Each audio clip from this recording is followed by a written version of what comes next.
Jordan Clarkson delikadong hindi makapaglaro sa next game ng Gilas. Coach Chot Reyes nagalit sa pinakitang paglalaro nitong si Kai Sotto, malambot daw. Pero bago natin umpisahan, ay suportahan mo naman ang aking channel.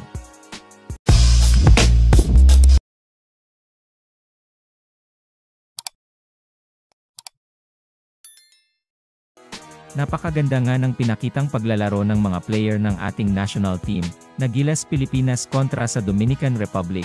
Kayod kalabaw nga ang ginawa nila dito sa game na ito, lalo na at nandito si Karl Anthony Towns at Jordan Clarkson. Grabing pagbubuhat ang ginawa para sa ating national team. Ibinababad nga ito ni Coach Chot Reyes. At nanghihinayang nga dahil sa pagka-foul out nito sa game. Malaki o nga daw sana ang magagawa nito sa game ayon kay Coach Chot Reyes. Emosyonal nga ang naging reaksyon nitong si kabayan Jordan Clarkson, dahil sa pagkatalo ng ating national team, na Gilas Pilipinas. Mapapansin nga natin pagkatapos ng game ay tila parang pilay maglakad itong si kabayan Jordan Clarkson. Marami ngang Filipino fans ang nakakita sa paglalaro nitong si Kai Sotto. Hindi nga kinakaya ni Kai Sotto itong si Karl Anthony Towns, kinakain nga lang ni Towns ang depensa nitong si Kai Sotto.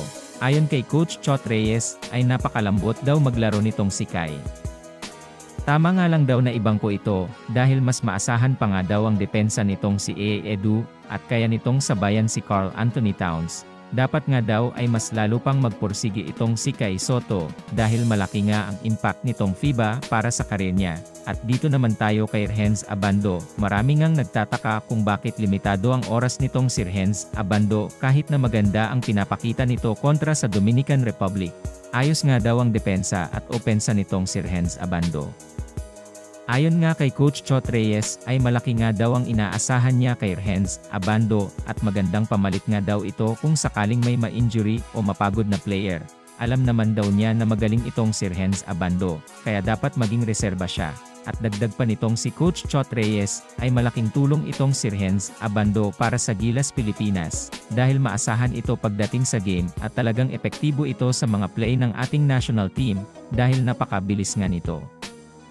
Sa tingin niyo mga kaibigan, makuha kaya ng ating national team, na Gilas Pilipinas ang pagkapanalo kontra sa Angola, kung saan malalakas din ang player nito, o mabibigo na naman ang Gilas? Paki-comment naman ng inyong opinyon. Sana nga ay magtagumpay itong si kabayan Kai Sotto na masungkit ang kanyang matagal na niyang pangarap na maging isang NBA player. Patuloy nga nating siyang suportahan sa kanyang mga paparating na laban.